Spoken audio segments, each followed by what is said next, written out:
Good morning, अस्सलाम वालेकुम। Rising Pakistan में आपको कहेंगे खुश आमदीद। मेरे साथ हैं मोहम्मद शुएब, मेरे साथ है सबीन फारूक। चलिए एक सवाल रखते हैं, अपने सामने रखते हैं। अपने आप से भी पूछता हूँ, सबीन से भी पूछूंगा और आपसे भी पूछता हूँ, कौन कौन सा दिन हम मनाते हैं? फौरन से माइंड में क्या आता है? बर्थडे आती है, एनिवर्सरी आती है, कोई ज़िंदगी का अहम दिन आता है जिसको आप मना रहे होते हैं, आप उसको सेलिब्रेट कर रहे होते हैं, कुछ नए वादे भी कर रहे होते हैं, समटाइम्स अपने आप से, समटाइम्स अपने पार्टनर से, अगर आपकी वेडिंग एनिवर्सरी है समहाउ। सो ये जो मैंने सवाल रखा है इसकी भी एक वजह थी। आज 12 जून है, एक लम्हे के लिए ज़रा सोचिए, आज 12 जून है, आज क्या दिन है? सबीन, पहले मैं क्योंकि सवाल रख बैठा हूँ तो आपसे पूछूंगा, कौन कौन सा दिन मनाती हैं वैसे आप in your life?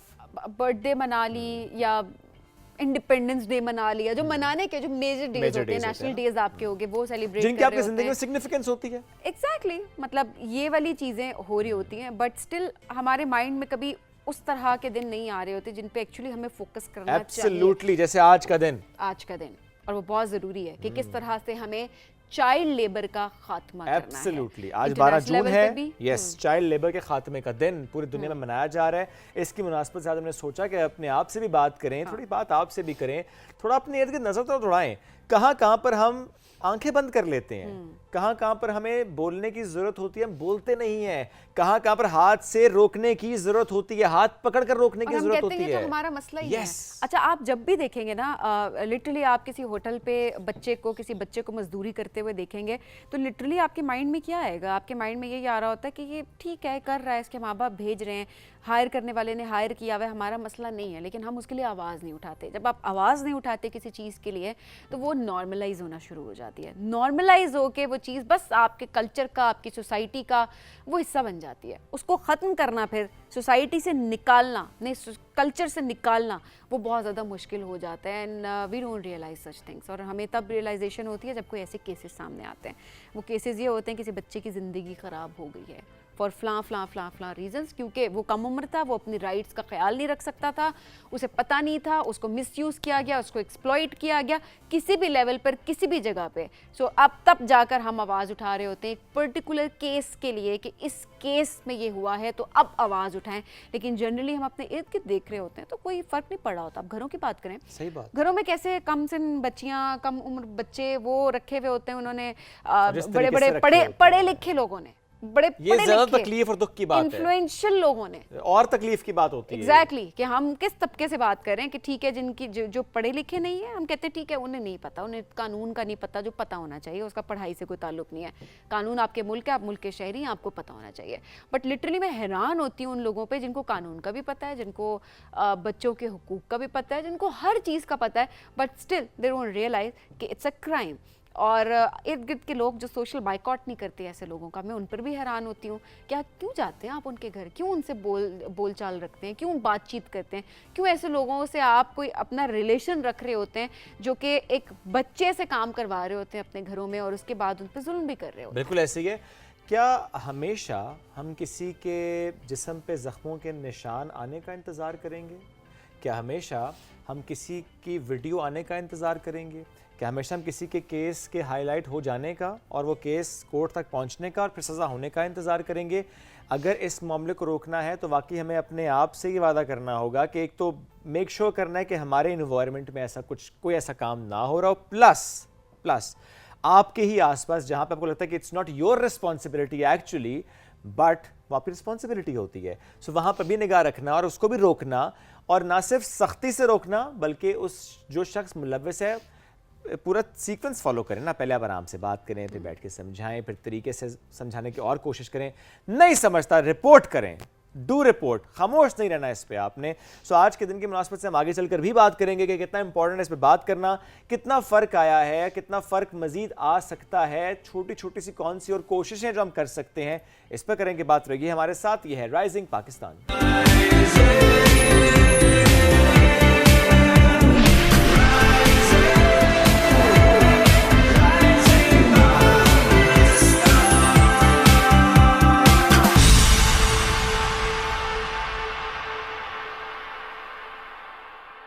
Welcome back to rising Pakistan में आपको कहेंगे खुश आमदीद। और नन्ही मुन्नी स्टार हमारे दिल में राइजिंग स्टार और काफ़ी बड़े स्टार हैं। वो हैं छोटे से लेकिन हैं बड़ी स्टार, सोशल मीडिया स्टार हैं जी।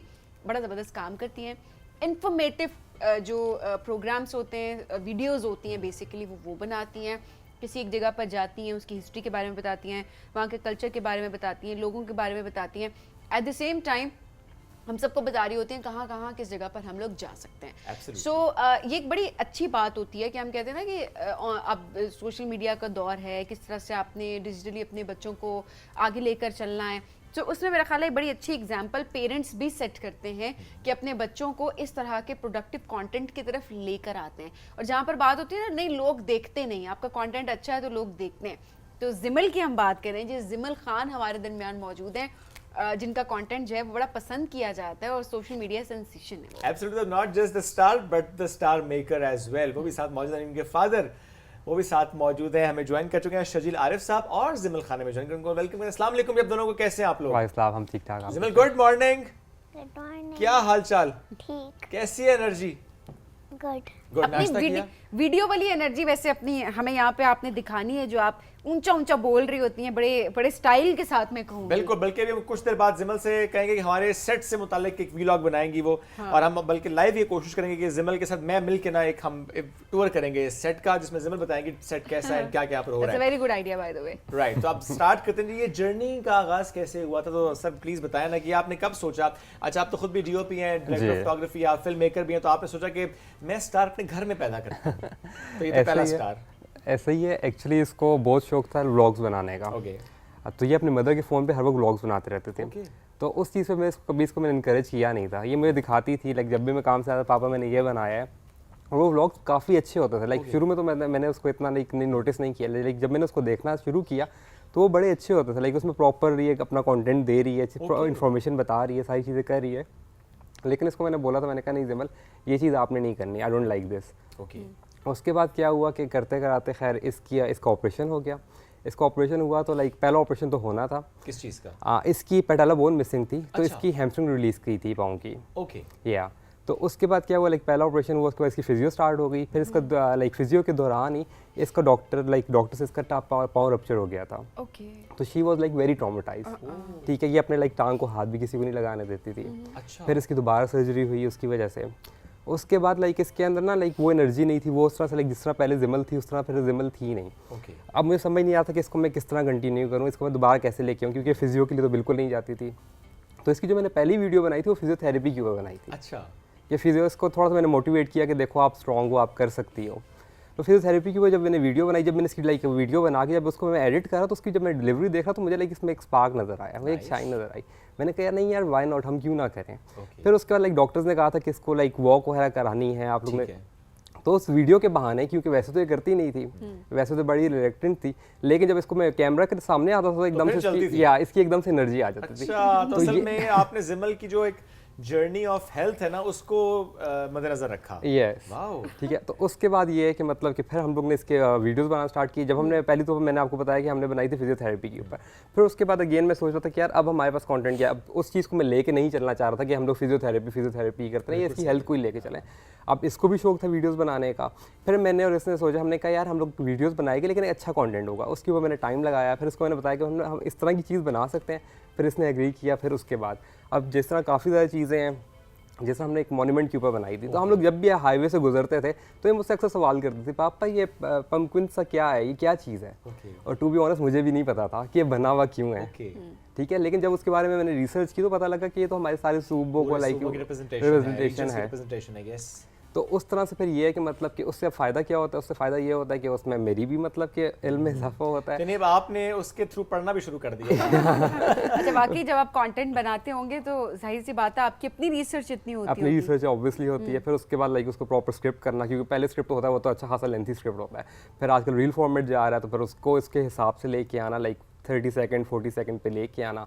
फिर इसको थोड़ा सा कॉन्सेप्ट बताना कि जिमल ये चीज़ है, इसके कॉन्सेप्ट क्लियर हो जाए, फिर उसके बाद ये अपने उसमें कर लेते हैं। ओके, सो बेसिकली जो आइडिया होता है वो इट्स म्यूचुअल। समटाइम्स जिमल कहते हैं मुझे इस पे बनानी है वीडियो, या समटाइम्स आप बताते हो कि let's do video on this particular topic. या इट्स म्यूचुअल, मतलब कि इसका भी होता है। लाइक जैसे साइकिल पे, लाइक जिमल का था कि हम साइकिल पे करते हैं। फिर इसको बड़ा इंटरेस्ट था कि मतलब कि लाइट एक रिक्शे पे भी देखी है हमने, वो भावड़ा बाजार वाली है, भावड़ा बाजार वाली या है। तो मैं देख रहा हूँ कि बड़ा अच्छा, बड़े मजे से ना, पहले एक लिंक आता है, फिर एक बड़ा विजुअल आता है, फिर एक लिंक आता है, फिर एक विजुअल आता है, तो उसमें आई एम श्योर आपका बड़ा कमाल है उसमें।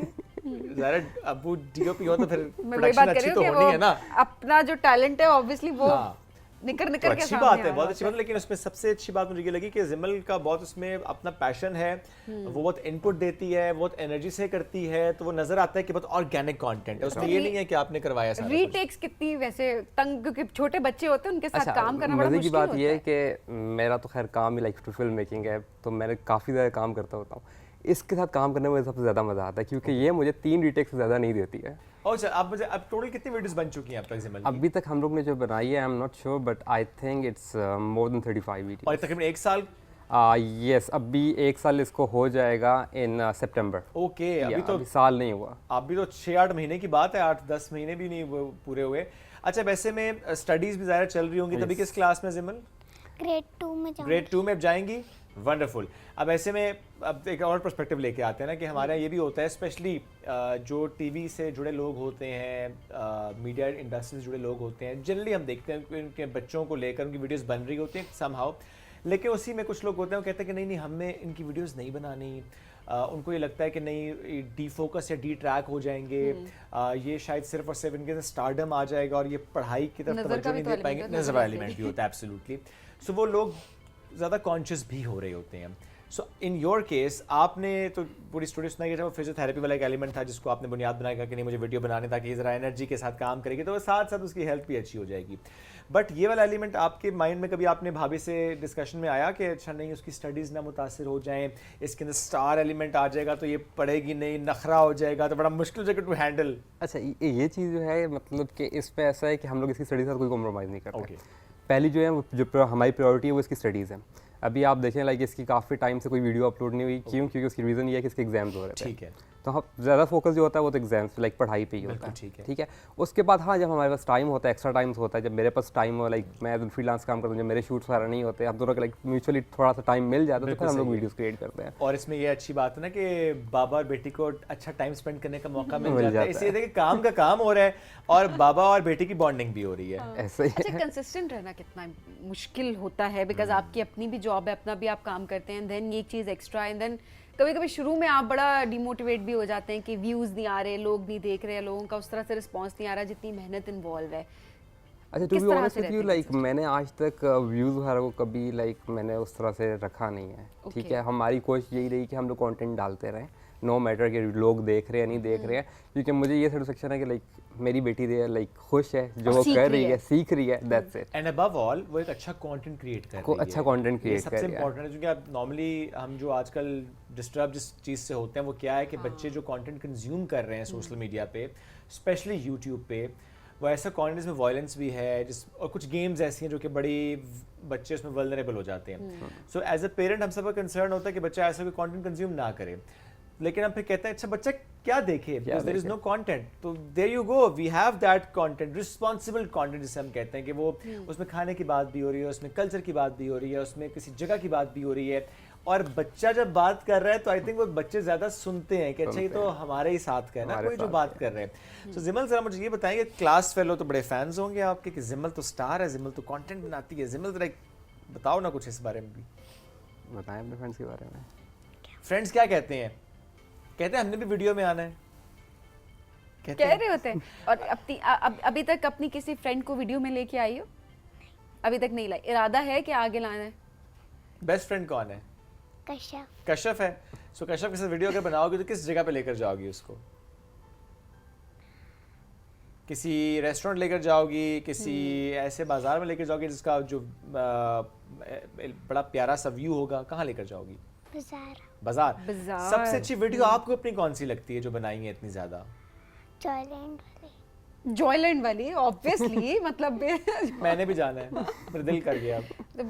बड़े बच्चे भी जो हमारे हैं उनका भी इतना दिल एज कर डिफरेंस तो नहीं होगा मेरा और इतना जिमल तो में। नहीं है, बस यही कोई 30-35 साल का होगा। हद अदब। ये कोई डिफरेंस नहीं होता, दिल बच्चा है मेरा अभी। सही बात है, दिल तो बच्चा है ना। अब जॉयलैंड जाने का आपका भी दिल कर रहा है तो इसका मतलब दिल तो बच्चा है। हाँ, दिल कर रहा है मेरा So it's जॉयलैंड good. जाने का। मैं अब जाऊंगा जॉयलैंड, मैं भी जॉयलैंड जाऊंगा, Very हम दोनों good. व्लॉग बनाएंगे वहां पे वेरी जाके। गुड। क्यों अगर उनके अब्बू जा सकते तो मेरा के अब्बू नहीं जा सकते? सही बात है। अच्छा मेरा ख्याल है आप खुद भी आपकी बेगम भी बड़ा इन्वॉल्व होती होंगी रिसर्च टॉपिक्स की सिलेक्शन में। उनका भी बड़ा लाइक हमारे साथ होता है। अच्छा मैं बताता हूँ, जो मेन जो उनकी लाइक एडिटिंग होती है ना वो करती हैं। अच्छा या शूट मैं करता हूँ, एडिटिंग जो है वो मेरी वाइफ अच्छा, करती वो हैं। आपको बाकी आपके प्रोफेशनली भी हेल्प करती होंगी? वीडियो एडिटिंग का उनको ऑलरेडी पता भी होगा? यस, उनको पता है। सही। तो अच्छा कहते हैं सारा काम घर के अंदर ही हो जाए, घर के अंदर ही हो, कोई इधर उधर जाना ही न पड़े, यानी शूट भी घर के अंदर, शूट एडिट वाला भी घर के अंदर, स्टार भी घर के अंदर, तो उन्हें क्या जरूरत है बाहर जाने की जरूरत कोई नहीं है। अब ऐसे में आप एक तो हेल्थ वाला perspective I would again mention that कि वो तो है सो है, लेकिन आप खुद क्या चाहते हैं कि जिमल किस लेवल पे पहुंचे, जिमल क्या करे कंटेंट को लेकर? अच्छा इस पे ये है कि लाइक मैंने टोटली इस पे छोड़ा हुआ है। Okay. जब तक ये करना चाह रही है ये करे, वीडियोस बनाए, और जिस टाइम पे लगे इसको लगे या मुझे लगे कि फ्रस्ट्रेट हो रही है तो लाइक रोक देंगे। ओके। और वैसे जो आपकी बाकी फैमिली है वो कितना इसको एंजॉय करती है? वो तो काफ़ी ज़्यादा, मेरी लाइक फैमिली फ्रेंड्स जो हैं वो तो काफ़ी ज़्यादा हमें इनकरेज करते हैं, वो तो काफ़ी ज़्यादा सपोर्ट करते हैं कि बहुत अच्छी चीज़ कर रहे हैं। तो जिमल फिर हमें ड्रामा भी नजर आएगी, किसी ड्रामे में एक्टिंग करनी है? उसके लिए ढेर सारा बोलना होगा। कॉन्फिडेंस तो आप ऑलरेडी हैं माशाल्लाह से, लेकिन बोलना होगा ढेर सारा। तो डायलॉग डिलीवर कर लोगी कोई भी? फॉर एग्जांपल आपने सबीन आंटी को कुछ कहना हो, प्यार से कुछ भी कहना हो आपने इनको, कोई बात मनमानी हो आपने इनसे, तो आप कैसे बात करेंगे इनसे? आपी को, सबीन आपी को, सबीन आंटी सिनेरियो में आंटी होना तुम क्या मसला है? मैं नहीं बनना चाह रही, नहीं मैंने एक्टिंग करनी। इंसान की बस की बात नहीं है। बायकॉट वक्त और हालात बना देते हैं। वक्त और अभी मैं आप ही के जुमरे में आती हूँ, प्लीज पूछ लो हमसे। अदब बहुत कह रही है Sabeen aunty. Thank you so much. अच्छा सबीन आंटी नहीं अभी रहता है, सबीन आंटी को कुछ कहना है आपने बताया ना, वो तुम्हारा रहता है। कुछ नहीं कहना चाहती, कुछ कहना चाहती है आप मेरे से? नहीं, वो कहती है मैंने कुछ कहना ही नहीं है। ऑडिशन हो रहा है ना आपका सबीन आंटी पे, आपने चलो कोई बात करनी है उनसे प्यार से। अच्छा सबीन आंटी कैसी लगी आपको? अच्छा हाँ ये बता दो। ये कहो ना उनको कि सबीन आंटी आप मुझे बहुत अच्छी, कुछ कहो ना इनसे। एक लाइन बोल देना प्रॉपर। बोलो। सबीन आंटी आप मुझे बहुत अच्छी लगी। हालांकि अच्छी है कोई नहीं, लेकिन हमने बनवा दिया आज इस सेगमेंट की वजह से। बच्चे मन के सच्चे। अच्छा भाई मिला था ना जिसने गाइड किया है। बच्चे मन के सच्चे, ये भी बड़ी इंपॉर्टेंट चीज होती है। हम कहीं और इससे पहले निकल जाए, but thank you so much. Thank you sir, thank you very much जी, जबरदस्त काम माशाल्लाह आप लोग कर रहे हैं। और वाकई मैं सबसे कहूँगा जिमल डायरीज आप जाके चेक करें, इनके इंस्टाग्राम पे बहुत मजे का कंटेंट है। मैंने बड़ा आज एंजॉय किया उस कंटेंट को जब इनके शो के आने से पहले मैंने देखा था। अब बढ़ते हैं ब्रेक के जाने, ब्रेक से वापस आएंगे, रहिए हमारे साथ। ये है राइजिंग पाकिस्तान।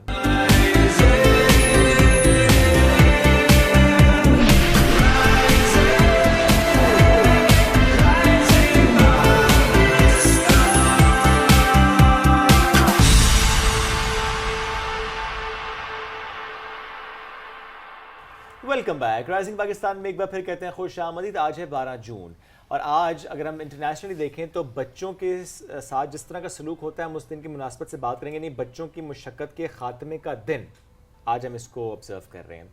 और इस दिन की मुनासबत से बात करना इसलिए बहुत इंपॉर्टेंट है कि आज भी अगर हम पाकिस्तान में देखें, और मैं एक शहर का नाम नहीं लूँगा, पूरे मुल्क में हम ये देखते हैं कि स्टिल बहुत सा काम होने की ज़रूरत है। अभी भी हम क्या देखते हैं, चाय के किसी ढाबे पर अगर जाएं, छोटा सा बच्चा वहाँ पर काम कर रहा होगा, किसी मैकेनिक की वर्कशॉप, वहाँ पर भी हमें ऐसे ही मामला नज़र आ रहा होगा। घरों के अंदर still we are not discouraging this practice. In fact उनके ऊपर वायलेंस किया जाता है, किस तरह से तशद्दुद का निशाना बनाया जाता है। हमने अनफॉर्चुनेटली शुक्र है ये केसेस सामने आना शुरू हो गए कम अज़ कम। पहले तो होना ही नहीं चाहिए, लेकिन अगर हो रहे हैं तो कम अज़ कम सामने तो आए, ताकि एक एग्जाम्पल सेट की जा सके कि बाकी लोग ऐसे ना करें। बट हमने इतने सारे केसेस देखे पिछले साल में कि, और बड़े हाई प्रोफाइल केसेस हमारे सामने थे जिनका नतीजा खैर अभी तक हमारे सामने नहीं आया हुआ, because obviously for certain reasons. नहीं, कुछ एग्जाम्पल सेट हुई भी हैं इसमें, जो कि मेंशन करना बहुत ज़रूरी है कि वो जो एग्जाम्पल सेट हुई हैं वो बाकी उस लेवल पे सेट की गई हैं एग्जाम्पल्स कि उसका इम्पैक्ट नज़र आना भी चाहिए और आ भी रहा है। लेकिन सभी ये बड़ा आपने दुरुस्त कहा कि हाँ कुछ ऐसी चीज़ें हैं, कुछ ऐसे केसेस हैं जिनका वाकई रिजल्ट थोड़ा सा डिले पे ज़रूर है। बिकॉज जो पेरेंट्स होते हैं वो मान जाते हैं ना, तशद्दुद किया हुआ है जिन बच्चों के, पहली बात आप भेजते हैं बच्चों को और उसके बाद आप मान जाते हैं, तो उस पर्सपेक्टिव से देखा जाए तो हमने माफ कर दिया, दैट्स द पॉइंट। तो वो सेटलमेंट्स हो जाती हैं जिसकी वजह से जाहिर है बच्चों को, जो जिन दिन की हम बात कर रहे हैं, तो बच्चों को इंसाफ नहीं मिल पा रहा होता जिस बच्चे के साथ ज्यादती हुई भी होती है। एब्सोल्युटली। तो जो हम बात करें चाइल्ड लेबर के खात्मे का दिन, इसकी मुनासबत से हम बात भी करेंगे। और ये बड़ा इंपॉर्टेंट इस पर जिक्र करना कि पाकिस्तान ने यूएन कन्वेंशन चाइल्ड राइट को रेटिफाई भी किया हुआ है कि हम इस पर काम कर रहे हैं और करेंगे, और पाकिस्तान इस पर काम कर रहे हैं, लेकिन कितना और काम होने की ज़रूरत है, आज इस मौजूद पर हम गुफ्तगू भी करेंगे। हमें ज्वाइन किया है gender and labour rights activist Shaheena Kausar साहब। शाहीना साहब अस्सलाम वालेकुम, कैसी हैं आप? अस्सलाम वालेकुम जी, I am good, thank you. बहुत शुक्रिया आपके आने के लिए। अच्छा, सिर्फ इस दिन को मनाना ज़रा ये नाकाफ़ी है जब तक कि आप रूल्स रेगुलेशंस एंड उसकी इम्प्लीमेंटेशन एंड आपका जो माइंड सेट है उसको चेंज करना। आप कैसे देखती हैं पाकिस्तान की सिचुएशन को, किस निगाह से कि इस वक्त जिस तरह के चाइल्ड लेबर पाकिस्तान में स्टिल एग्जिस्ट कर रहे हैं? अच्छा, ये दिन मनाते तो नहीं है हम, मनाने का मतलब ये है कि हम ये सारे प्रोमिसेस दोबारा से करें और हमने जो यूएन का कन्वेंशन रेटिफाई किया हुआ है उसको मेक श्योर करें कि उसको हम अप्लाई करें। हमारा कॉन्स्टिट्यूशन ये कहता है कि किस उम्र तक के बच्चे काम करेंगे, 14 साल से छोटी उम्र का बच्चा काम नहीं करेगा। और वैसे भी साउथ एशिया के अंदर, पर्टिकुलरली पाकिस्तान के अंदर, मैं ये समझती हूँ कि आप चाइल्ड लेबर को आइसोलेशन में नहीं देख सकते, इसको अलहदा करके मत देखें, इसको गुर्बत और पॉपुलेशन के साथ जोड़ कर देखें। जिस तरह आपकी पॉपुलेशन बढ़ रही है, जितने ज़्यादा बच्चे हर साल पैदा हो रहे हैं और आप उनको लेबर मार्केट में डालते जा रहे हैं और आपके पास इतने पैसे नहीं है कि आप अपने बच्चों को पढ़ा सकें, उनको सेहत दे सकें, उनको एक ऐसा इन्वायरमेंट दे सकें जिसके अंदर वो महफूज भी हों, उनका सेक्सुअल असॉल्ट ना हो, उनके ऊपर वायलेंस ना हो, बाहर की तरफ से, घर के अंदर वो महफूज रहें। और इसी तरह जो है आपके माँ बाप के पास नौकरी हो, जिसको मैं कहती हूँ गुर्बत ख़त्म हो। तो अगर माँ बाप नौकरी कर रहे होंगे और वो घर में पैसे लेके आ रहे होंगे तो उनको बच्चों को काम करने की ज़रूरत नहीं होगी। तो अगर हम सिर्फ ये कहें कि हमें चाइल्ड लेबर को ख़त्म करना है तो इसको हमें पॉपुलेशन कंट्रोल के साथ और गुर्बत के ख़ात्मे के साथ देखना होगा और माँ बाप को नौकरी देने के साथ देखना होगा। और जो बच्चे बच जाते हैं, जो इस सारे माहौल से भी बच जाते हैं, तो उनको तालीम देना, उनको सेहत देना, ये रियासत की जिम्मेदारी है। इसमें भी क्या आपको लगता है कि यूँ तो गुर्बत और पॉपुलेशन दोनों आपने फैक्टर्स को आइडेंटिफाई किए, बट डू यू थिंक कि ये जो गुर्बत वाला मामला भी ये समहाउ लिंक्ड इसी पॉपुलेशन मैनेजमेंट से करता है इन कॉन्टेक्स्ट ऑफ पाकिस्तान? बिल्कुल करता है। देखिए, अगर एक घर का फ़र्द जो है, अगर मिनिमम वेज भी पाकिस्तान के अंदर देखी जाए, मिसाल ले लेते हैं, 20,000 रुपये को कमा के घर में लेके आता है, अगर वो 20,000 डिस्ट्रीब्यूट होता है 2 अफराद के दरमियान या 4 अफराद के दरमियान और फिर वो तकसीम होता है 10 अफराद के दरमियान, तो वो पैसे कितने तकसीम हो जाएंगे? अगर आप देखें हमारी कंज्यूमर बास्केट की प्राइस वो बहुत महंगी है, तो किस तरह एक 20,000 में आप 8 लोगों का घराना पालेंगे? तो ऑफकोर्स गुर्बत का ताल्लुक है इस बात से। फिर आपके अगर बच्चे ज़्यादा हैं तो फिर आपको ये लगता है कि ये हमारे लिए काम करें और घर में चंद पैसे लेके आएँ, तो ऑफ कोर्स ये गुर्बत के साथ जुड़ा हुआ है और पॉपुलेशन के साथ जुड़ा हुआ है और आपको कंट्रोल करनी पड़ेगी अपनी पॉपुलेशन। और चाइल्ड लेबर डे के ऊपर ख़ास तौर पे गवर्नमेंट को ऐसी स्कीम्स बनानी चाहिए, ऐसी कंपेन्स बनानी चाहिए कि आप ये कंट्रोल करें कि वो अफराद जो अफोर्ड नहीं कर सकते एक बच्चे से ज़्यादा, 2 बच्चों से ज़्यादा, वो बच्चे पैदा मत करें। और आप क्या करें, उनको पैदा करके लेबर मार्केट में डाल रहे हैं और आप उनको ऐसे माहौल में डालें जिसमें वर्कशॉप्स हैं, जिसमें ढाबे हैं, जिसमें एक अनसेफ एनवायरनमेंट है। नहीं, आप बहुत सारे लोगों की सोच देखें, वो सोच, इसी सोच के साथ ही बच्चे पैदा कर रहे होते हैं कि हमारे बच्चे, जितने बच्चे होंगे उतनी कमाई घर के अंदर आएगी। देखिए, ये अब बच्चा 3 साल 4 साल के बच्चे को मैंने देखा है कि उनको सिग्नल्स पे छोड़ दिया जाता है। 4 साल का बच्चा जिसको पता ही नहीं है कि सिग्नल क्या है, जिसको पता ही नहीं है कि भीख क्या है, इसको कुछ भी नहीं पता, आपने उसको छोड़ दिया सड़क पे और उसके बाद वो आपके लिए ज़ाहिर है कमा के ही ला रहा होता है, क्योंकि हम जैसे लोग सपोर्ट कर रहे होते हैं, हम उस बच्चा है जी, और वो आप उनको पैसे दे रहे होते हैं। देखिए, जो हमारे मुल्क का कॉन्स्टिट्यूशन है ना, किसी भी मुल्क का जो कॉन्स्टिट्यूशन होता है वो रियासत और उसके शहरी के दरमियान एक एग्रीमेंट होता है और उस एग्रीमेंट को फॉलो करना रियासत की ज़िम्मेदारी होती है। आपका कॉन्स्टिट्यूशन ये कहता है कि वो तमाम शहरियों को सेहत, तालीम, रोज़गार ये सब मुहैया करेगा और बच्चों के ऊपर ख़ास तौर पे वो कहता है कि इस उम्र के बच्चे स्कूल जाएंगे और वो तालीम हासिल करेंगे। हमारे यहाँ तो अभी टेक्निकल एजुकेशन भी है ना, कि अगर बच्चे किसी टेक्निकल एजुकेशन को स्किल सीखते हैं और वो 16 साल के बाद स्कूल से बाहर निकलते हैं तो वो तालीम याफ्ता भी हैं और स्किल्ड लेबर भी हैं। सो आप उसकी तरफ गौर करिए। और मैं ये समझती हूँ कि इसमें हमारे अदारों को, हमारी हुकूमतों को इसको प्रायोरिटी पे रखना चाहिए और इसको रिजॉल्व करना चाहिए, ख़ास तौर पे पॉपुलेशन कंट्रोल को और रोज़गार मुहैया करने के लिए, जो कि एडल्ट्स हैं, जो कि पेरेंट्स हैं, और जो बच्चे हैं उनको एक टेक्निकल एजुकेशन दें और उनको एक ख़ास उम्र तक लेबर मार्केट से बाहर रखिए ताकि उनकी जहनी सेहत अच्छी हो, उसकी जिस्मानी सेहत अच्छी हो और वो इस काबिल हो सके कि वो पहले उसकी ग्रोथ एंड डेवलपमेंट तो हो जाए, उसके बाद उसे उस माहौल में लेकर जाए। ऑल्सो ये चलें, ये एक एस्पेक्ट हो गया ना, रियासत की जिम्मेदारी, लॉज भी हैं, उनकी ज़्यादा इंप्लीमेंटेशन होनी चाहिए, हम बेहतरी की हमेशा बात करते हैं और हम आगे भी करते रहेंगे, ये एक एस्पेक्ट हो गया। अब एज अ सोसाइटी हमारी क्या जिम्मेदारी आती है, ज़रा इसको भी हमें हाईलाइट करने की ज़रूरत है कि अगर पेरेंट्स भेज भी रहे हैं, पहली बात पेरेंट्स को नहीं भेजना चाहिए, उनकी काउंसलिंग वो चेक एंड बैलेंस बहुत ज़रूरी है।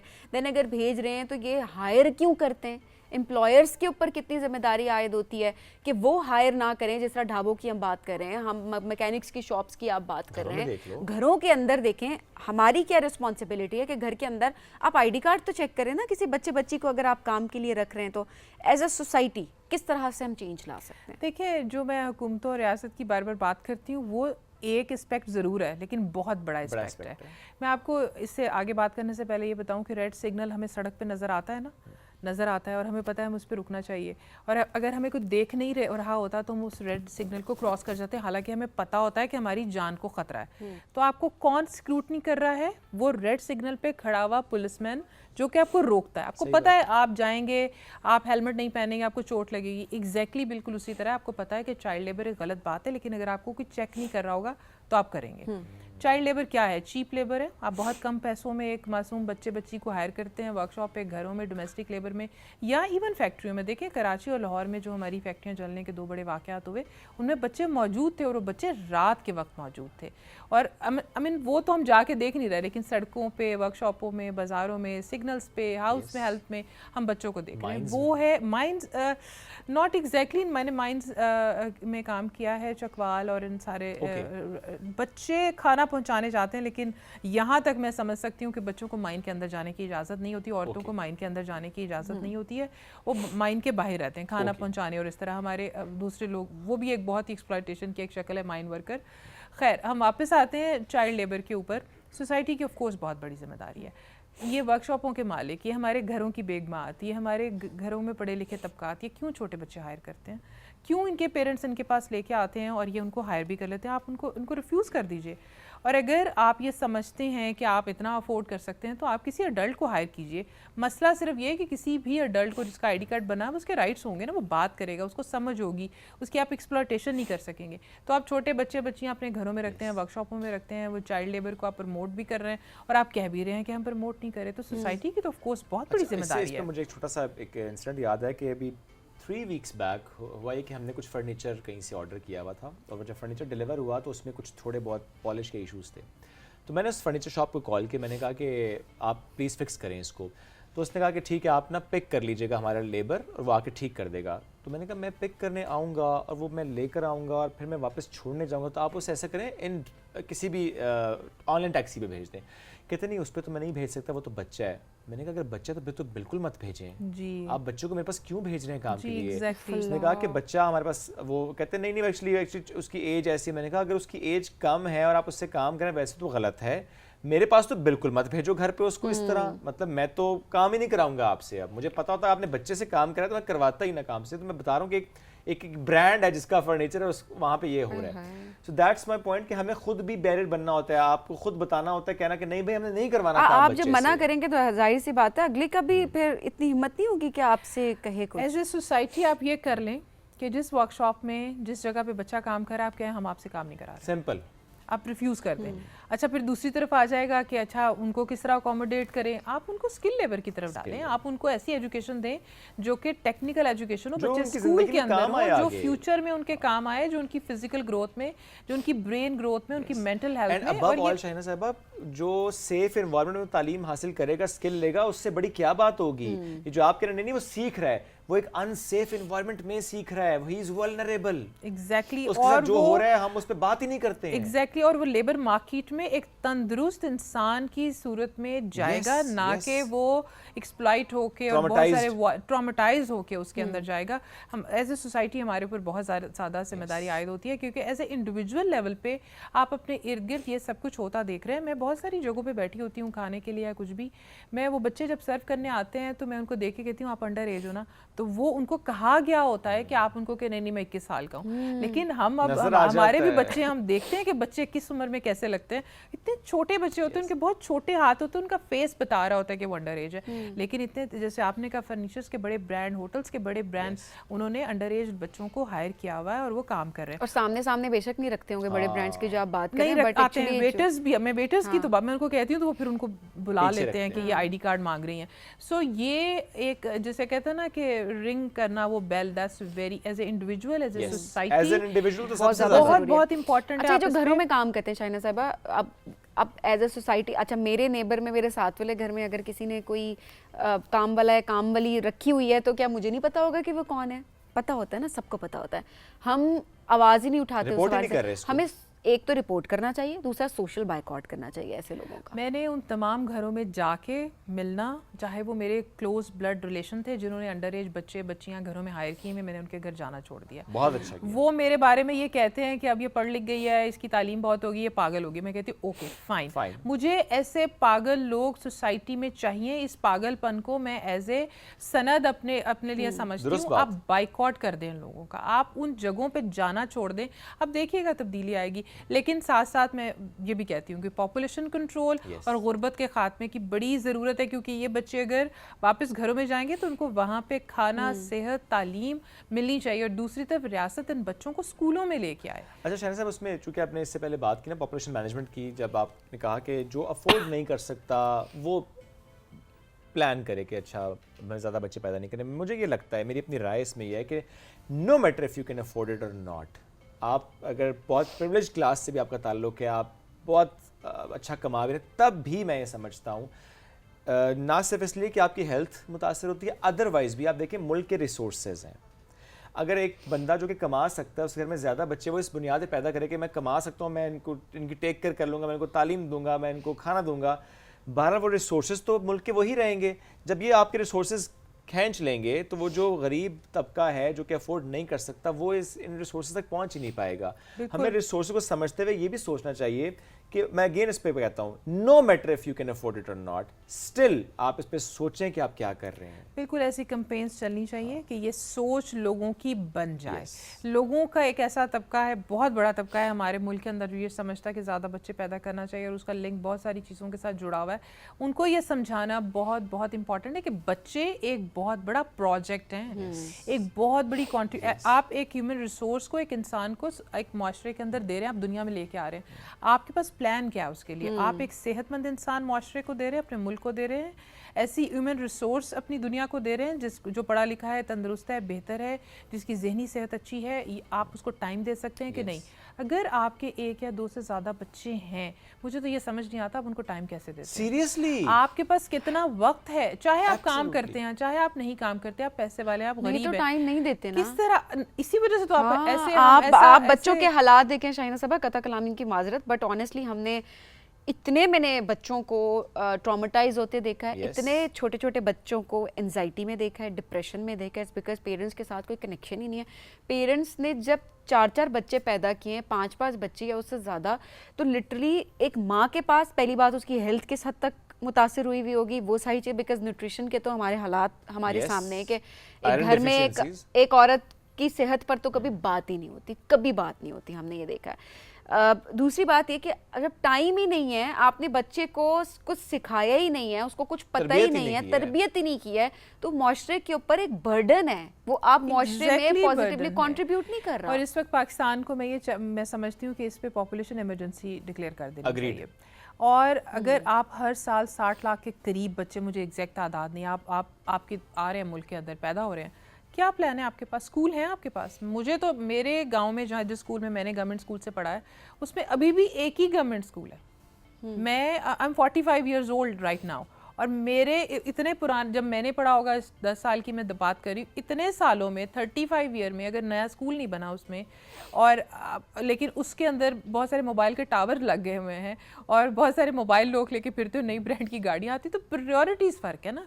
आपकी मुल्क की इकॉनमी में तो इजाफा हो रहा है, लेकिन आपने वो ह्यूमन रिसोर्स, वो पढ़े लिखे लोग, वो पढ़े लिखे बच्चे, अगर आपके स्कूल नहीं बन रहे, आपके टेक्निकल एजुकेशन नहीं है, तो किस तरह आप इसको मैनेज करेंगे? सही बात है, वो आपके लिए प्रोडक्टिव रह नहीं सकते। और जो बात है ना कि जब पेरेंट्स के पर्सपेक्टिव से जब हम टाइम नहीं दे रहे होते, सो वो सिर्फ सोसाइटी के लिए डैमेजिंग नहीं है, वो आपके ऊपर भी तक उसका एक इम्पैक्ट आएगा, आपकी अपनी पर्सनल लाइफ पे आएगा।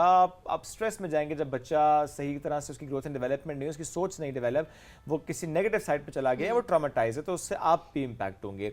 और जो पॉपुलेशन मैनेजमेंट वाली बात है, ये वाकई बहुत सीरियस एलिमेंट है, जिसपे हम वाकई सबको कहते हैं फोकस होके काम सिर्फ करने की रूट जरूरत कॉज है। भी तो देखनी है ना, हम that's बात the root कर लें cause. अच्छा ये पॉलिसी, ये इम्प्लीमेंटेशन, फलाना फलाना फलाना, ठीक है वो सारी चीज़ें अपनी जगह पे, बट रूट कॉज क्या है इनके ऊपर? जब इन चीज़ों पे काम नहीं होगा ना तो आप एक हद तक ही कंट्रोल कर एक तो रूट सकते कॉज हैं। सीधी सीधी मैं कहता हूँ वो ये है जो, आई एम सॉरी बट कुछ खवातीन इसमें मैं ज़रूर कहूँगा जो घरों में डिस्कशन में बस 2 ही बच्चों पे रुक गए हो, मेरे 2 बच्चे हैं, मुझे ये सुनना पड़ता है कभी कभी लिटरली। अच्छा इंटरेस्टिंगली मैं जब कहता हम ये क्या है? जब बात करते हैं ना कि औरतें ये कह रही होती हैं, मैं बार बार कहती हूँ फोकस रखा करें, फोकस रहे, ये वो सोसाइटी का हिस्सा है। सोसाइटी जो सिखा रही है, चाहे वो मर्द हैं औरतें, वो सारी एक ही तरह की बातें करती है, कुछ रोल उनके हिस्से में आगे वो ये बातें करती हैं। हाँ हाँ, लेकिन मैं ये समझती हूँ इस शऊर को देना टेलीविज़न के थ्रू, मीडिया के थ्रू, आपकी तालीम के ज़रिए से, कैंपेन्स के ज़रिए से, इमरजेंसी कैंपेन के ज़रिए से, कि ज़्यादा बच्चे नहीं चाहिए आपको तंदुरुस्त, तालीम याफ्ता, Absolutely. हेल्दी बच्चे चाहिए और एक अच्छे फ्यूचर वाले बच्चे चाहिए। तो मेरा ख्याल है अगर ऐसा हो जाए तो अगले 10-15 सालों के अंदर हम चाइल्ड लेबर पे बात करना ही छोड़ देंगे ना। सही बात है। अगर आप क्या करेंगे, आप बड़े लोगों को एक अच्छा रोजगार देंगे, आपके मुल्क में रोजगार होगा बड़े लोगों के लिए, छोटे बच्चों को काम करने की जरूरत नहीं है। अच्छा वो जो बच्चे वर्कशॉप पे काम करें वो रात को 100 रुपया लेके जाते हैं, आपको पता है 100 रुपये का 1 किलो दूध भी नहीं आता है। सही बात है। तो आप क्या कर रहे हैं, आप एक तो आपके पास उनको टाइम देने के लिए नहीं, और आप चाहते हैं घर से चले जाए, वहीं जाके खाना खा ले Exploit और रात को आप 100 रुपया लेके आ जाएं। वो कोई इतनी बड़ी कंट्रीब्यूशन नहीं कर रहा है बच्चा, क्योंकि आपके पास टाइम ही नहीं है उसको देने के लिए, क्योंकि आप काम करते हैं या आपके कुछ और एक्टिविटीज़ हैं, तो आप चाहते हैं कि ये बच्चा पैदा हो गया अब ये घर से निकल जाए। Yes. सो लेबर मार्केट में वो पैसे कमाने के लिए नहीं जा रहा है, बेसिकली वो इस टाइम को गुजारने के लिए भी जा रहा है। और रात को वो जो, अगर आप देखें 100 रुपये लेके एक बच्चा आता है, 3000 रुपये महीने के, 3000 रुपये तो बिजली का बिल भी नहीं आता, वो कितना को कंट्रीब्यूट कर रहा अच्छा है। ये जो सिग्नल्स पे बच्चों को छोड़ दिया जाता है, मैं लिटरली ये कहूँगी कि ऐसे ही वो है। बस बता दिया जाता है ये सिग्नल तुम्हारा, इस करते हो, ये तो एक तो ये कि जो हम बेगर्स की बात कर रहे होते हैं, ये जो माफिया है इस पर तो जितनी बात की जाए उतना कम है, और इस पे तो बगैर डरे बात करनी चाहिए। और crackdown होना चाहिए। मैं तो हर शो में बैठ के बात करती हूँ, हर प्लेटफॉर्म पे बैठ के बात करती हूँ, और बहुत ज़रूरी है बिकॉज ये हमारे लोगों को, हमारे बच्चों को ये एक्सप्लॉइट कर रहे हैं बहुत बुरी तरह से, और इस माफिया का खात्मा होना चाहिए। मूविंग ऑन, ये चीज़ बहुत इंपॉर्टेंट है कि किस तरह से उन बच्चों को, वो बच्चे घबराए हुए होते हैं और आपको समझ नहीं आ रही होती, आप उन बच्चों पे गुस्सा करें, आप उनको क्या करें। इट्स बिकॉज जब आप उनसे बात करते हैं ना, वो कहते हैं आज घर कैसे जाएं, आज दिहाड़ी नहीं लगी, हमने इतने पैसे, हमें टारगेट दिया गया था कि चले 500 रुपये या 1000 रुपये एक दिन के लेके आने, मेरे पास है सिर्फ 100, 150 या 200 रुपये, या चलें 100 रुपये कम हो गए, आप दे दें तो पूरा जा। आप उनसे अगर डिस्कशन, कॉन्वर्सेशन में जाते हैं, क्योंकि एक 5 साल, 6 साल, 7 साल, 8 साल के बच्चे को नहीं पता कि उसने कैसे बात करनी है किसी और से, कैसे उसने कवर करना है या किसी को बचाना है, वो कहते हैं घर कैसे अच्छा, जाएं। ये जो आप सिचुएशन कह रही हैं ये बड़ी ही एक तो दर्दनाक सिचुएशन होती है और बड़ी कॉम्प्लिकेटेड सिचुएशन होती है। अब वो बच्चा आपसे कह रहा है, आप उस बच्चे को देख रहे हैं, आप उसके कपड़े देख रहे हैं, आपको पता लग रहा है वो भूखा है। कई दफ़ा फिर मैं ये कहती हूँ कि मैंने अपनी गाड़ी में बिस्किट और दूध के डिब्बे रखे होते हैं, तो मैं फौरी तौर पे उनको दूध का डिब्बा और बिस्किट दे देती हूँ, क्योंकि मुझे लगता है कि ये मेरी सेटिस्फेक्शन है, ये मेरे सामने खा लेगा। और वो कई दफ़ा नहीं भी खाते, रख लेते हैं और वो आपसे कहते हैं कि मैं घर लेके जाऊँगा, मुझे एक और दे दें, फिर मैं पैसे नहीं देती हूँ। सो आपको सीरियसली मैं बताऊँ, इसका कोई जवाब नहीं है आपके पास कि आप सिग्नल पे भीख मांगते हुए बच्चे को पैसे दें कि पैसे नहीं दें, कि आप उसको क्या सपोर्ट करें, आप दिन में कितने बच्चों के साथ ये करें। ये मैंने बहुत किया। मैं उनसे कहती थी अच्छा अपनी मदर को बुलाओ, फिर वो भाग जाते थे। कभी किसी बच्चे को स्कूल में भेजती थी, कभी किसी बच्चे को खाने के लिए कुछ देती थी, कभी कुछ खाने के लिए लेके देती थी। तो this is very very challenging and this is very very emotional for me as well, और आप लोगों के लिए जिसके अपने बच्चे हैं, ये बहुत मुश्किल है। फिर मैं वापस आके कहती हूँ अथॉरिटीज़ का काम है इन बच्चों को स्कूलों में भेजें, उन स्कूलों में उनको खाना मिले, क्योंकि माँ बाप क्या कह रहे हैं, गरीब माँ बाप क्या कह रहे हैं कि हमारे पास तो खिलाने के लिए खाना नहीं। वो क्या करेंगे, स्कूल जाएंगे, उनको खाना मिलेगा, वो वहाँ पे पढ़ेंगे, वो टेक्निकल एजुकेशन सीखेंगे, और वहाँ से वो एक ख़ास वक्त गुजारने के बाद घरों में वापस आएंगे। हमारी अथॉरिटीज़ इस पर काम नहीं कर रही हैं। सिग्नल पर हम शीशा नीचे करते हैं, हम उनको रोज़ देखते हैं। एक इंडिविजुअल की एफर्ट और एज ए रियासत और एज ए मैनेजमेंट और एज ए अथॉरिटीज़ उसके ऊपर काम करना ज़्यादा इफेक्टिव अच्छा, होगा। मैं एक इंसिडेंट जो शुभ आप भी विटनेस थे, हम वहाँ पर थे, और मैं ये एक इंसिडेंट ये देख रही थी कि हम एक शेल्टर होम में गए थे और वहाँ पर हम एक रिकॉर्डिंग के लिए गए थे।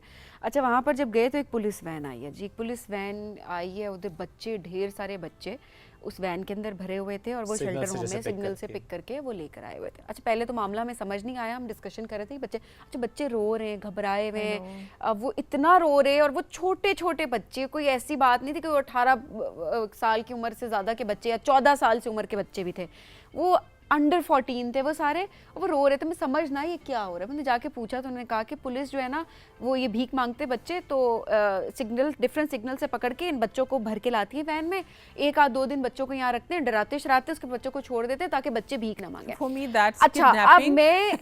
मैं इस बात पे लिटरली मुझे बड़ा दुख हुआ, और मुझे दुख इसलिए हुआ, ये मासूम बच्चे इनको आप डरा के क्या करेंगे? ये इधर से भी डरते हैं, ये घर जाके भी डरते हैं।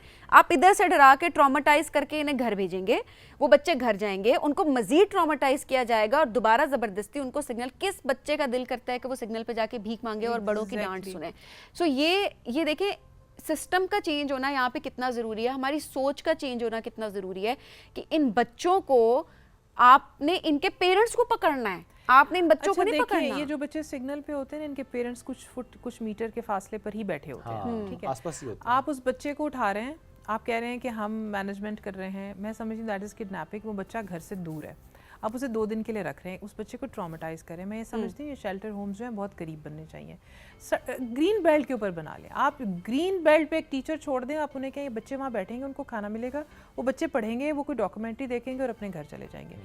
आपने एक शहर में एक शेल्टर होम बनाया हुआ और जिसमें पुलिस की गाड़ियों में आप बच्चों को भर रहे हैं और आप उनको ट्रॉमेटाइज कर रहे हैं, और ये बहुत ज़्यादा तादाद में हो भी नहीं रहा। लेकिन जितने बच्चे 8, 50, 100 आप बच्चे लेके गए हैं, वो बच्चे देख लेंगे कल को वैन और वो भाग जाएंगे और वो छुप जाएंगे। वो बड़े इंटेलिजेंट बच्चे हैं, they are very very intelligent, उनकी सोशल स्किल्स इतने अच्छे हैं, वो आपको देखते हैं, वो आपकी साइकी समझते हुए आपसे बात करते हैं। तो क्या मतलब है इस बात का कि वो बच्चे इंटेलिजेंट बच्चे हैं, वो कोई गूफी बच्चे नहीं, उनको कोई बात समझ नहीं आ रही है। फिर उनके पेरेंट्स उनको ढूंढ रहे होते हैं। I don't think so this is a good idea. मैं समझती हूँ शेल्टर होम्स उन्हीं के इलाकों में बने, वहीं पर उनको खुराक और तालीम और सेहत मुयसर हो, और उन बच्चों को आप ट्रॉमेटाइज ना करें। आपने 2 दिन रखे, उनको क्या सिखाया? आपने उनको बता दिया कि सिग्नल पे आप खड़े नहीं होगे, वो सिग्नल बदल लेंगे, वो किसी और सिग्नल पे खड़े हो जाएंगे, वो कोई और काम कर लेंगे, वो कोई और एक्टिविटी कर लेंगे। और देखिए ये जो माफिया है, इसमें जो ड्रग्स इन्वॉल्व हैं और बहुत छोटी उम्र में इन बच्चों को ड्रग किया जाता है, दैट्स ऑल्सो वेरी चैलेंजिंग। और अगर आप उन बच्चों को छोड़ देंगे उनके माँ बाप की जिम्मेदारी के ऊपर, और आप छोड़ देंगे उस सिग्नल और इंडिविजुअल्स जैसे हम हमदर्द हैं और नहीं हैं उनके ऊपर, तो ये अच्छी बात नहीं है। पॉलिसीज़ को और प्लान्स को रिवाइव करना होगा, रिवाइज करना होगा, और ऐसी पॉलिसीज़ और ऐसे प्लान बनाने को जो इफेक्टिव हों। जस्ट सेक ऑफ कि हम ये एक्शन कर रहे हैं और उस एक्शन का कोई रिजल्ट नहीं और आउटकम नहीं है, मेरा नहीं ख्याल कि ऐसे इस चीज़ों के ऊपर रिसोर्सेज और लगाने चाहिए कि पुलिस की गाड़ियों के फ्यूल के रिसोर्सेज आप उसके ऊपर लगा रहे हैं। कुछ ऐसी चीज़ें करें जो कि इफेक्टिव हुए और उनके रिजल्ट्स हमें सामने नजर आए और हमें सेहतमंद बच्चे नजर और आए। कुछ ऐसे हमने पॉजिटिव इम्पैक्ट्स होते देखे भी हैं, बहुत से शहरों में हमने देखा भी है, फ्रॉम कराची टू हियर, कि जहाँ पे एनजीओ के लेवल पे या किसी इंडिविजुअल के लेवल पे जहाँ पे हमने देखा कि अच्छा नहीं जी, हमने छोटा सा एक सेटअप बना लिया स्कूल का, जहाँ पे हम चाहते हैं कि जो भीख मांगते बच्चे वो भीख ना मांगे, हमारे पास आए, हम तालीम देंगे, यहीं पर खाना मिलेगा, घर चले जाएंगे। ज़ाहिर है वो हो बहुत कम तादाद में रहा है, बट वो हो रहा है। दैट मीन्स कि हो सकता है not just the government, actually NGO के साथ मिलकर, इंडिविजुअल के साथ मिलकर, एज अ सोसाइटी हम सबको अपनी जिम्मेदारी समझते हुए कि अच्छा हम सबकी भी जिम्मेदारी है कि हम सपोर्ट करें, बिकॉज गवर्नमेंट के भी रिसोर्स लिमिटेड होते हैं। सो आपको लगता है कि ये भी एक अच्छा तरीका होता है एनजीओज का और इंडिविजुअल्स का, जिसमें हम देखते हैं प्राइवेट एंड पब्लिक जो पार्टनरशिप है वो है तो बहुत इंपॉर्टेंट, लेकिन आप एनजीओ पे कितना को बर्डन डालेंगे? मैं जानती हूँ मुल्की सतह पे और शहरी सतह के ऊपर नेशनल इंटरनेशनल लेवल कोलेशन के साथ बहुत सारी एनजीओज और प्राइवेट सेक्टर इस पे काम कर रहा है, लेकिन गवर्नमेंट अगर उनके साथ कोलैबोरेशंस करे तो वो ज़्यादा इफेक्टिव हो सकता है और आपको ज़्यादा तादाद में नज़र आएगा। बहुत सारे पायलट प्रोजेक्ट कराची में हुए, लाहौर में हुए, बहुत सारे शहरों में, वो बहुत सक्सेसफुल भी हैं, और वो बच्चे आपके सेहतमंद बच्चे जो कि अच्छी मेंटल हेल्थ के साथ एक अच्छे शहरी के तौर पे सामने आ रहे हैं, दैट्स वेरी, वो नज़र आ रहे हैं हमें।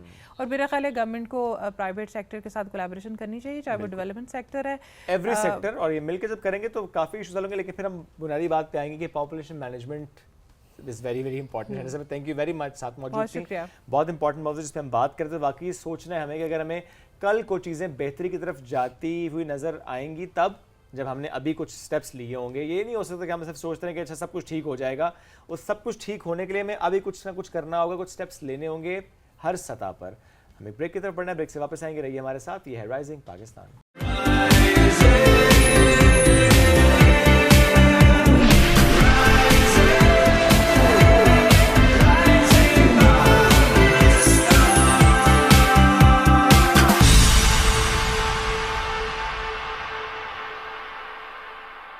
Welcome back. राइजिंग पाकिस्तान में एक बार फिर कहते हैं खुश आमदीद। और अब जो सेगमेंट है उसमें लगाएंगे म्यूजिक का तड़का। एक जबरदस्त नहीं बल्कि दो जबरदस्त शख्सियात ने हमें ज्वाइन कर लिया है। जब हम बात करते हैं म्यूजिक की, जब हम बात करते हैं सिंगिंग की, तो जिस तरीके से पाकिस्तान के म्यूजिशियंस पूरी दुनिया में नाम बना रहे हैं, तो आज ऐसे ही एक म्यूजिशियन एंड सिंगर ने हमें ज्वाइन किया है जिनकी यूँ तो मुख्तलिफ एजाज़ात हैं, लेकिन चले मैं चंद एक का जिक्र यहाँ पर कर लेता हूँ। कौमी तराना 14 म्यूजिकल इंस्ट्रूमेंट में, चूँकि 14 म्यूजिकल इंस्ट्रूमेंट बजाना जानते हैं, इसके साथ साथ मुख्तलिफ ज़बानों में गा चुके हैं। और जब 7 बरस के थे, पाकिस्तान टेलीविज़न से अपने फ़नी करियर का उन्होंने आगाज़ किया था। तो वो तो चल रहे हैं, चल रहे हैं। उन्होंने अपनी बेटी को भी इस अंदाज से ट्रेन किया कि उनकी जो बेटी रोशना है वो भी सिंगिंग में माशाल्लाह बड़ा आगे जाती हुई नजर आ रही हैं। बड़ा प्यारा और सबसे इंटरेस्टिंग बात भी हम बताते चलें कि जी आबदा जी, हाँ, आबदा परवीन साहिबा, जिनके साथ मुलाकात का शर्फ किसी को मिल जाए तो हम कहते हैं कि बड़ी बात है जी, कि इतनी बड़ी लेजेंड उनके साथ आप मिल रहे हैं, उनको सुन रहे हैं लाइव। तो जो इनके अब्बा साहब हैं वो शागिर्द हैं आबदा जी के, और ये एक बड़े ऑनर की बात है। और सोचिए कि जो आबदा जी के शागिर्द हैं, उनकी आवाज़ में कितनी पुख्तगी होगी और कितनी खूबसूरती होगी, पर्सनैलिटी में कितनी पुख्तगी होगी। तो शहरी खान ने भी मैं ज्वाइन किया, उनकी बेटी रोशना ने भी मैं ज्वाइन किया। रोशना अभी 9th क्लास की स्टूडेंट है, लेकिन सिंगिंग में किस तरीके से आगे बढ़ रही है, हम उस जर्नी पर भी आज बात करेंगे। दोनों को वेलकम करते हैं। अस्सलाम वालेकुम जी, कैसे हैं आप लोग? बिल्कुल ठीक ठाक, आप कैसे हैं? ज़बरदस्त, बिल्कुल ठीक ठाक, बेहतरीन। 7 बरस के थे जब आगाज़ किया था पीटीवी से, और आज जब दोबारा पीटीवी में है इस वक्त, है पूरी जर्नी आपकी अपनी जगह, but how do you feel? बहुत अच्छा लगता है, बड़ा प्राउड फील होता है। अमूमन अपने बहुत सारे दोस्तों को बताते हुए कि यार आप क्या मेरे सामने बता रहे हो। मैं तो जब 7 साल का था तब मैं पीटीवी पे गाया करता था, तो इस बिहाफ पे बड़ी खुशी है, एक बड़ा प्राउड फील होता है, क्योंकि पीटीवी जो भी कर लें, दादा अबू चैनल है, सही बात है, सबके दादा अबू चैनल है, और जो जिसके पास पीटीवी की सनद है, ये पीटीवी का सर्टिफिकेट है, या पीटीवी पे परफॉर्म कर चुके हैं, मेरे ख्याल से वो कहीं भी। That's great. रोशना, कैसी चल रही है जिंदगी? अच्छी चल रही है। सिंगिंग का शौक था या बाबा को देख के शौक पैदा हुआ है? शौक भी था और पापा को देखते भी सीखा है। पापा को देख के ज्यादा सीखा है जी। ज़रा घर में पापा थे तो आपने कहा कि ये कर लूं, ज्यादा बेहतर है। अच्छा, ये बड़ी ब्लेसिंग भी होती है ना, एक तरफ ब्लेसिंग भी होती है, दूसरी तरफ एक थोड़ी सी रिस्पांसिबिलिटी ज्यादा हो जाती है कि डांट वांट भी पड़ती होगी, और ज्यादा रियाजत तो नहीं करवाते, ज्यादा प्रैक्टिस तो नहीं करवाते? नहीं, अपने शौक से सीखती हूँ। कितनी देर प्रैक्टिस करवाते हैं बाबा? प्रैक्टिस दिन में आधा घंटा, 15 मिनट, 20 मिनट, 1 घंटा, कितना टाइम म्यूजिक को देती हो? मतलब 5 मिनट ही थोड़ा सा ही देती हूँ, लेकिन सीख लेती हूँ, ज़्यादा सीख लेती हूँ। ब्रेक में आपके बाबा बता रहे थे कि पढ़ाई पे ज़ाहिर है वो तवज्जो आपकी ज़रूर देनी होगी। अच्छा शाहिद साहब, अपनी जर्नी के बारे में ज़रा हमें ज़रूर बताएं कि इतने इंस्ट्रूमेंट। एग्जैक्टली ये सब ब्लेसिंग है, खुदा का फजल है, जो उसका करम है, जो मैं ये सब कुछ कर लेता हूँ, वरना तो एक भी नहीं सही से आता। बस उसकी देन के हिसाब से लेके चलते हैं और उसकी शुक्रगुजारी करते हैं, जो कुछ उसने दिया उसी की शुक्रगुजारी करते हैं और बस चल रहे हैं। कौन कौन से इंस्ट्रूमेंट्स बजा लेते हैं? Flute, saxophone, guitar, tabla, harmonium, violin, sitar, keyboards और ढोलक, गिटार तो है ही है। कोई इंस्ट्रूमेंट छोड़ा नहीं है वैसे आपने? कोशिश की है कि सारे तारदार और जो फूंक वाले जो इंस्ट्रूमेंट्स लाइक सैक्सोफोन, फ्लूट और फूंक वाले इंस्ट्रूमेंट्स भी करूँ। वो एक और भी ना, आई डोंट नो क्या कहते हैं उसको, हम तो फूंक वाला पियानो ही कहते हैं, जो पियानो भी बरसात फूंक भी मारनी होती है उसके। मेलोडिका, हाँ मेलोडिका उसको बोलते हैं। वो खैर उसी उसमें आता है, हारमोनियम कीबोर्ड के उसमें आता है, मतलब उसको इंक्लूड नहीं किया जा सकता क्योंकि वो उसी में आ जाता है, कीज वाले इंस्ट्रूमेंट। और ये 2018 में मेरा ख्याल आपने कौमी तराना इन 14 इंस्ट्रूमेंट्स में बजाया, 17 या 18, मुझे एग्जैक्ट याद नहीं, लेकिन and how was the response of that? बहुत अच्छा, मुझे बहुत पजीराई मिली, पाकिस्तान से बाहर भी मिली, और बड़े अच्छे एक्सपीरियंसेस रहे उसके बाद भी, और उससे पहले भी तो खैर थे, उसके बाद और अच्छा वो मेरे ख्याल है। फिर ये तो कोई इवेंट फैमिली में होता होगा कुछ, जैसे आपने क्योंकि ढोलक का भी जिक्र किया है, मेरी बहनें, मेरे भाई, मेरे मतलब फैमिली में सभी गाते हैं, सबकी आवाज, सारे ब्लेस्ड हैं, सब ब्लेस्ड हैं। ये बड़ी अच्छी बात है। और अब बेटी माशाल्लाह से वो बेगम गाती है, सुनती बहुत अच्छा है, सुनती बहुत अच्छा, गाती इतना खैर नहीं, हालांकि बहुत अच्छा गाती है। तारीफ तो फर्ज थी उन पे। अच्छा, मैं पाकिस्तान में उल्टा हो रहा है, शोहर सुनते होते हैं। एग्जैक्टली, आपके केस में जरा मामला डिफरेंट है, वो इसलिए डिफरेंट है, आप यहाँ भी ब्लेस्ड हैं। नहीं, वो कह रहे वो इसलिए मुख्तलिफ है क्योंकि मैं अभी ऑन एयर बैठा हूं और बेगम सुन। नहीं, ये बात नहीं, उसको झिझक है मुझसे, वो झिझकती है मेरे सामने गाते हुए। अच्छा, तो इस वजह से वैसे वो अच्छा गा सकती हैं, आपको ही लगता है पोटेंशियल? मैंने कभी सुना नहीं है, ये सुनते हैं, मेरे सामने वो हिम्मत नहीं होती गाने की, पता नहीं क्यों। रोशना मामा अच्छा गाती है, बाबा के सामने क्यों नहीं गाती? पता नहीं, थोड़ी सी शाय है। वो होती होगी, घबराहट होती होगी शायद। ओके, जबरदस्त। चले, गपशप तो चल रही है, साथ साथ हम सुनते भी है ना जरा। रोशना की जो आवाज़ है उसका भी जादू जरा यहाँ पे आपके सामने हम रखते हैं। तो पहला कोई कलाम अगर हो जाए उससे हम स्टार्ट करें। रोशना, क्या ख्याल है? खुदा से मांगो मिलेगा, उसका वादा है वो देगा। खुदा से मांगो मिलेगा, उसका वादा है वो देगा।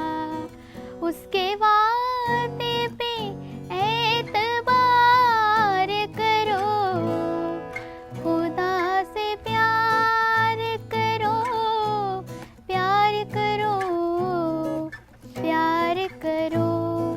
खुदा से प्यार करो, प्यार करो, प्यार करो।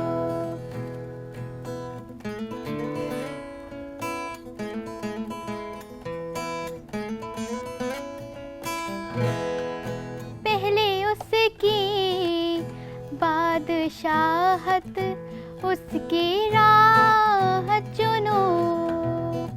तुमको दुनिया की हर एक चीज भी वो देगा, सुनो। तुमको दुनिया की हर एक चीज भी वो देगा, सुनो। वो जो कहता है करेगा, उसका वादा है करेगा।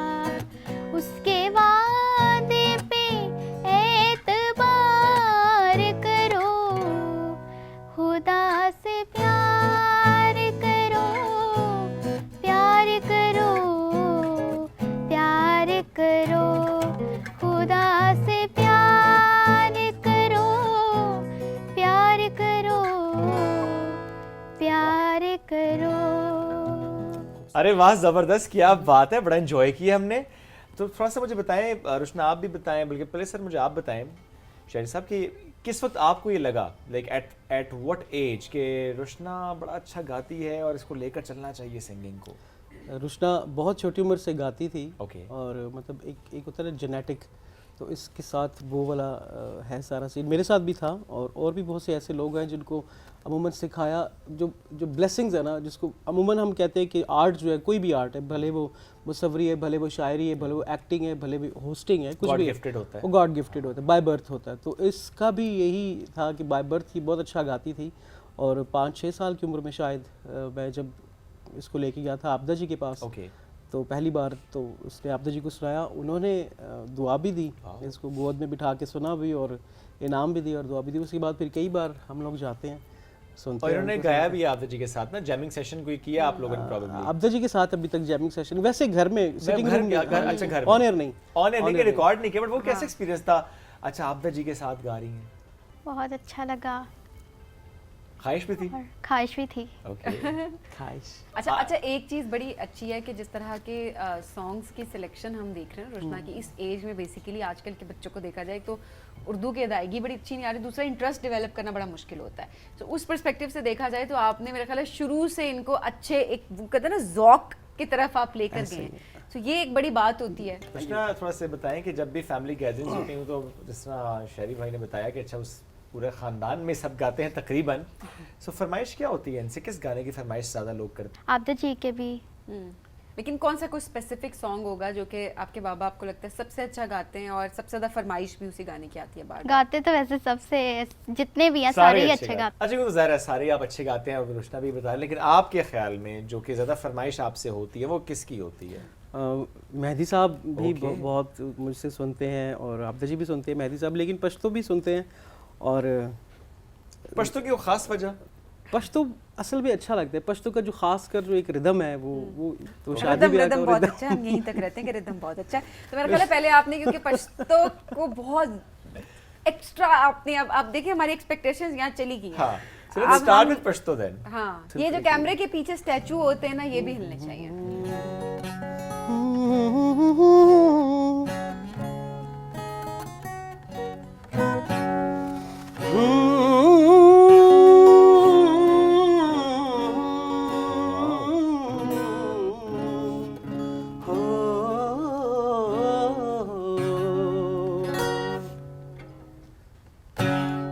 सच मी पतन तिरीगी कमयुतंता पतादा या मिजड़ खबर दे आजमा बदनता पतादा सच मी पतन तिरीगी कमयुतंता पतादा या मिजड़ खबर दे आजमा बदनता पतादा या मिजड़ खबर दे आजमा बदनता पतादा